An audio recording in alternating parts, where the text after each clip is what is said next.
สวัสดีครับพี่น้องโอ้ยตอนนี้8:40เนาะพี่น้องเนาะก็เลิกงานไม่ได้เลิกงานครับ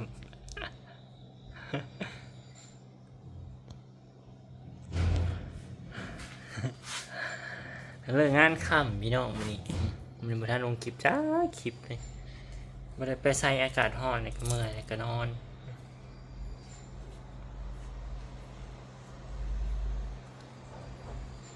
2:40มันเลิกงาน2:30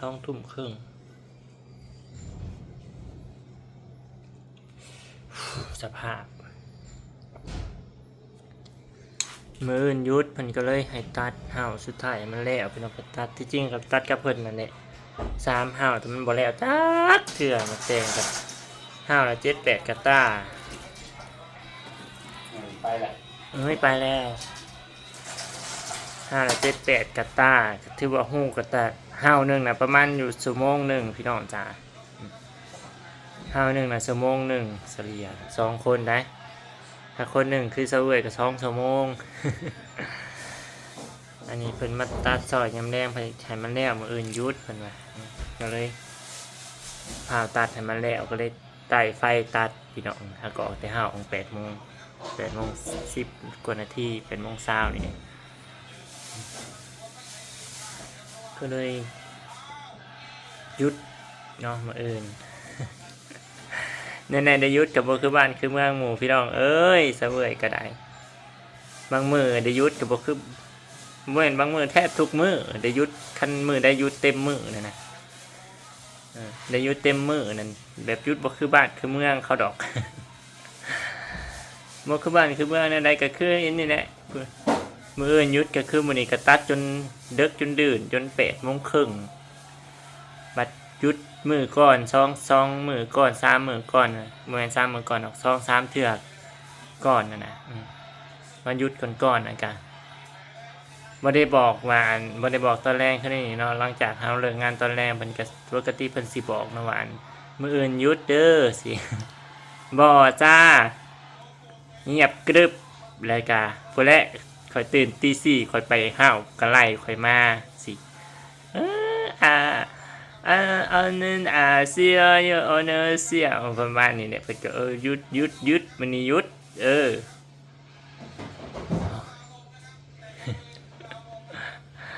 โอ้ย คือบอกแต่ตอนแรกถ้าคอยสิได้นอนแบบเต็มตามแบบว่าตั้งโมงปลุกนั่นนะคอยยังมีแบบโมเมนต์แบบว่าบ่ต้องตั้งโมงปลุกยามเช้าคอยอยากตื่นประมาณ9:00 นสิโดยที่บ่มีอีหยังรบกวนเวลาข่อยนอนตอนนั้นเนาะ นั่นแหละพี่น้องเนาะอีกบ่กี่อาทิตย์ก็ได้กลับแล้วเนาะอีกเดือนกว่าเนาะเดือนหนึ่งหรือประมาณ40มื้อเนาะคันเต็มก็ได้รายเต็มก็ประมาณ40มื้อมื้อนี้วันที่30อีกเดือนหนึ่งกับ10มื้อที่จริงก็ซื้อไว้มาวันที่9เนาะก็น่าจะประมาณนี้เนาะประมาณนี้แหละ40มื้อ40มื้อถามว่าโดนบ่มันก็โดนสำหรับคนเฮ็ดงานพี่น้องโดนอะลีเพราะว่าอีหยังมันก็หลายแนวเนาะพี่น้องเนาะเจ้าสิว่าเนาะบางคนก็ว่าโดนอันนี้เป็นเดือนหนึ่งน่ะ3ปีหนึ่งผู้บางคนน่ะหรือว่าขึ้นกับการรอคอยการอหยังต่างๆเนาะพี่น้องบางคนก็ว่าโอ้ยเดือนเดียวนี่แป๊บเดียวก็ฮอดละเดือนหนึ่งสำหรับบางคนเนาะสำหรับซะเว้ยว่าโดนบอกก็ถือว่าโดนเติบอยู่เนาะถึงเฮาสิบ่ได้รออีหยังแบบว่าบ่ได้อยากฝากกลับบ้านสินะอยากตั้งใจเฮ็ดงานหาเงินสิก็ถือว่ามันก็นานเติบอยู่เดือนหนึ่งเนาะ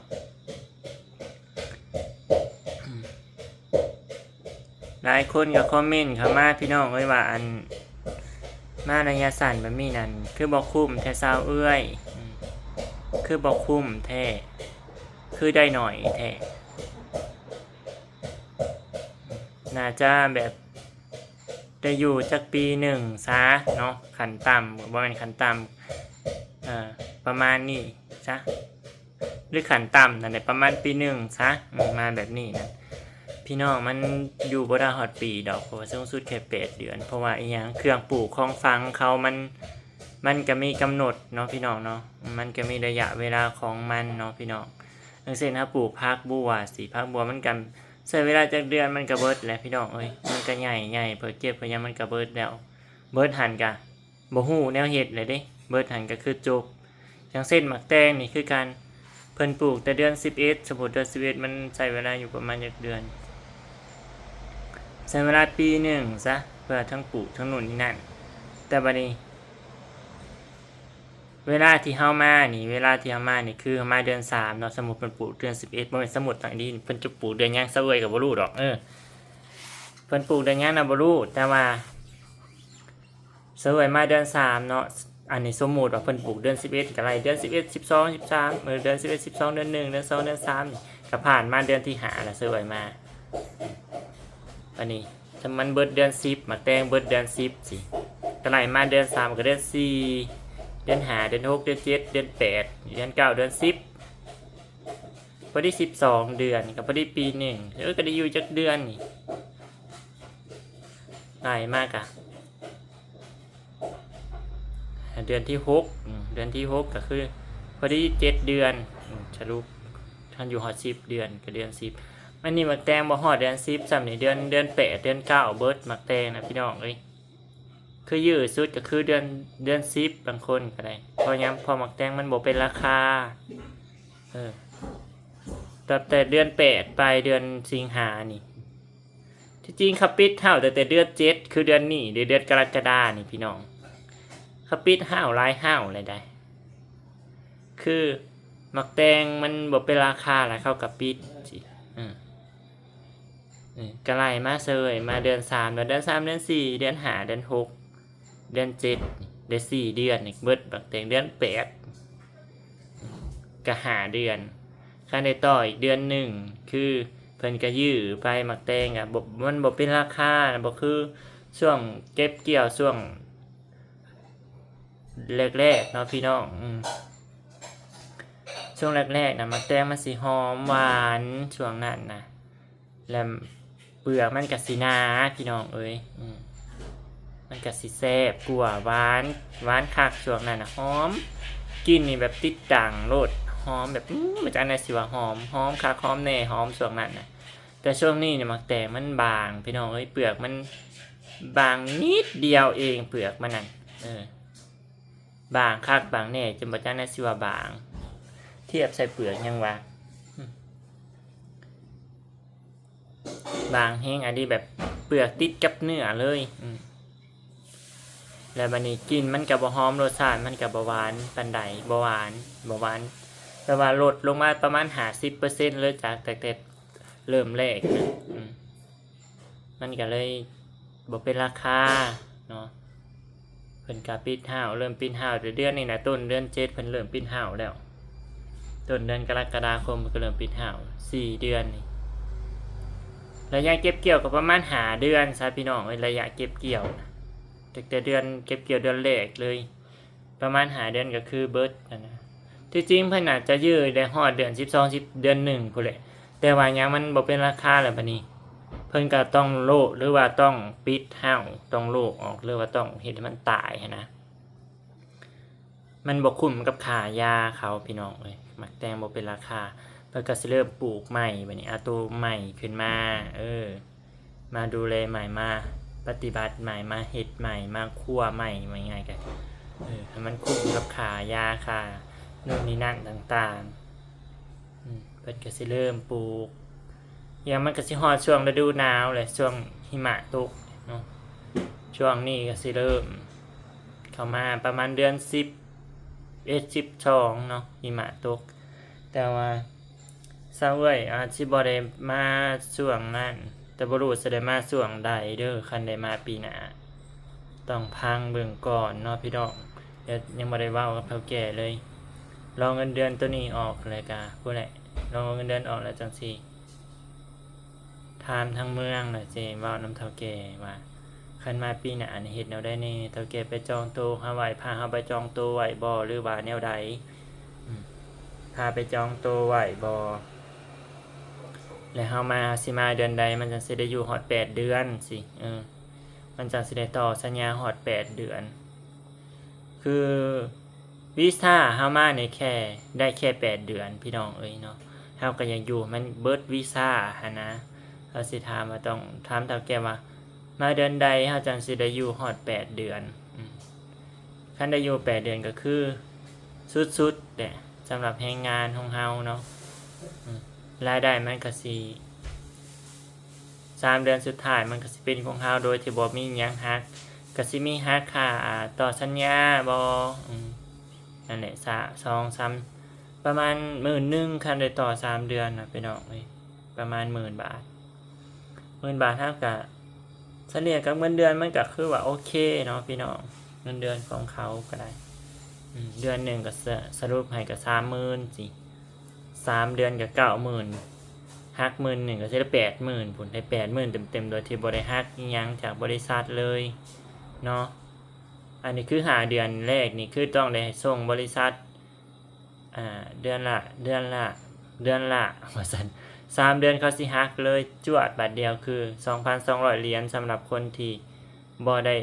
จ่ายก่อนเนาะบางคนก็จ่ายก่อน500 เหรียญสิก็สิหักตามนั้นแล้วก็สิหักเปอร์เซ็นต์อัตราแลกเปลี่ยนหักเปอร์เซ็นต์ในเดือนละเปอร์เซ็นต์เดือนละ3 เดือนสมมุติเดือนละ25 เหรียญก็3 เดือนก็75 เดือน30ก็3 เดือนก็90 เหรียญสิแล้วก็หักโน่นนี่นั่นอีกค่ะนะคันเฮาได้ต่อสัญญา3 เดือนมันก็ถือว่าคุ้มเติบอยู่ หลายคนก็โอ้ยคือได้หน่อยแท้มันบ่คุ้มแต่เศร้าเอ้ยเนาะมันบ่คุ้มกับการไปการมาเลยมันก็คือประสบการณ์ของชีวิตเนาะพี่น้องเนาะเห็นแนวใดประสบการณ์ชีวิตแต่ละคนมันก็บ่คือกันเนาะพี่น้องเงินเดือนนี่ถือว่าสูงสุดอยู่บ้านเฮานั่นเทียบบ่ติดเลยพี่น้องเอ้ยเดือนละ3 ล้านอยู่บ้านนะมาอยู่นี่เดือนละ20 ล้านซะเดือนละ21 ล้าน22 ล้านหรือ25 ล้านซะ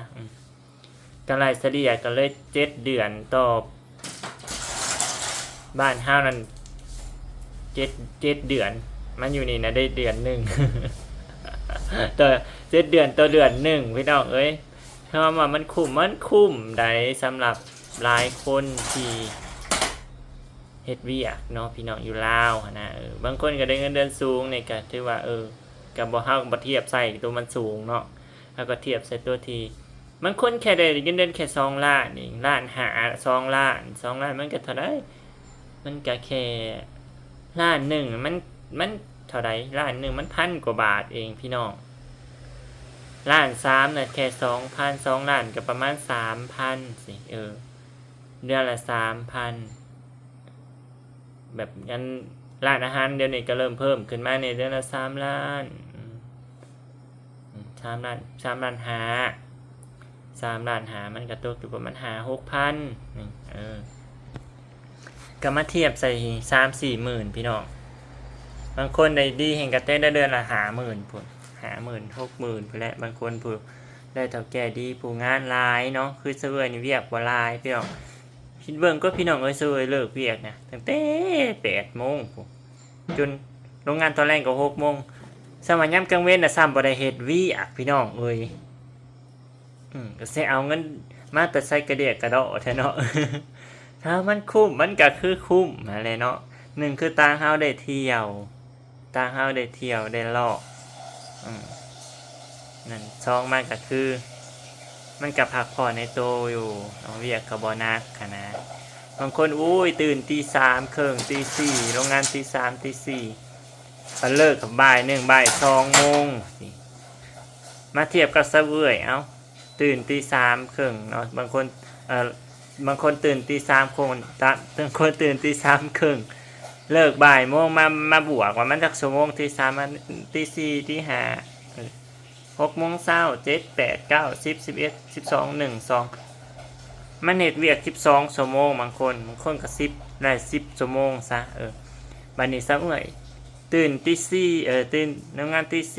5 6เฮ็ดเวียก4 ชั่วโมงยามเช้า มันเท่ามันซ้ำจาก3 เท่าของบางคนผู้พี่น้องเลยบางคนเขาได้เงินเดือนบางคนกัน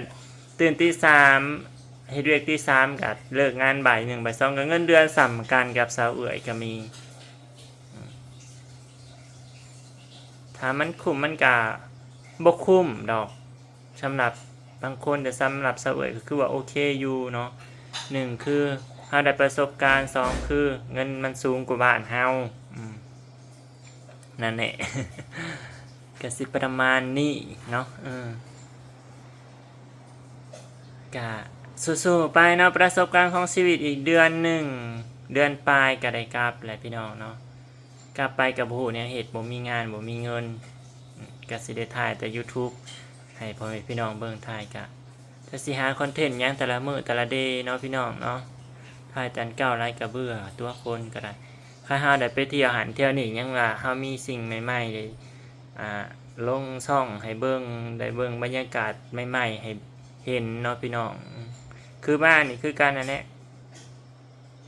มาอยู่นี่4-5 เดือนก็ถ่ายแต่อันเก่าบางทีก็ไปรอหันรอนี่หานะรอหันรอนี่มันก็รอแต่บอลเก่าหลายมันก็คนเบิ่งมันก็เมื่อยเบิ่งคือการเนาะพี่น้องเนาะก็บางคนก็ยังติดตามคือเก่ายังเข้าใจยังให้กำลังใจคือเก่าก็ขอบคุณหลายๆขอบคุณสำหรับกำลังใจทุกๆกำลังใจที่ส่งให้สาวเอื้อยเนาะพี่น้องก็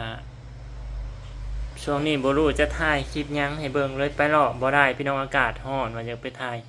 วัดใกล้ๆนี่นะมีวัดที่อยากจะไปอยู่แต่ยังบ่ทันได้ไปเทื่ออากาศมันร้อนแฮง32-33 องศาพี่น้อง8 โมง 9 โมงนะสูงสุดมื้อนี้36 องศาโอ้ยร้อนอันนี้เอาหรอปั่นรถไปก็คือบ่ไหวแฮงเนาะเจ้าแน่สิว่า มื้อนี้ก็เลิกงานดึกสุดสำหรับที่มาอยู่นี่4 เดือนสิฮอด5 เดือนมื้อนี้เลิกงานค่ำกว่าหมู่พี่น้องเอ้ย เลิกงานค่ำกว่าหมู่แต่ว่ามันก็บ่หลายชั่วโมงดอกพี่น้องเข้างาน6 โมงแลงก็เลิกงาน8 โมงมันก็6 5 7ก็1 ชั่วโมง7 5 8มันก็2 ชั่วโมงเอง2 ชั่วโมงเองที่จริงมันอากาศบ่ร้อนเฮาก็ลงงานตั้งแต่5 โมงก็เลิกประมาณ7 โมงครึ่งสิ6 โมงครึ่ง7 โมงครึ่งอันโรงงาน6 โมงพี่น้อง6 โมงก็ได้1 7 โมงเนาะ2 8 โมง8 โมงเนาะมันแค่2 ชั่วโมงกว่าคือกันเนาะกับมื้อที่ผ่านมาเพียงแค่เฮาโรงงานค่ำซื่อๆเนาะก็เลยเลิกที่จริงนั่นเลิก7 โมงครึ่งเข้างาน6 โมงนะเลิก7 โมงครึ่งชั่วโมงครึ่งก็มันก็บ่หลายชั่วโมงเนาะพี่น้องเนาะมันแค่เฮาลงค่ำซื่อๆก็เลยเลิกแน่ก็โอเคคลิปนี้ก็สิจบส่ำนี้เนาะพี่น้องจะได้ก็ฝากเบิ่งฝากชมขอบคุณทุกๆกำลังใจเด้อพี่น้องเด้อที่คอยส่งให้สาวเอื้อยตลอดมาเนาะขอบคุณหลายๆขอบคุณแม่ๆและก็ FC ทุกๆคนเนาะเจอกันคลิปหน้าพี่น้องคลิปนี้สิขอตัวไปอาบน้ำซะก่อนจ้าอันยอง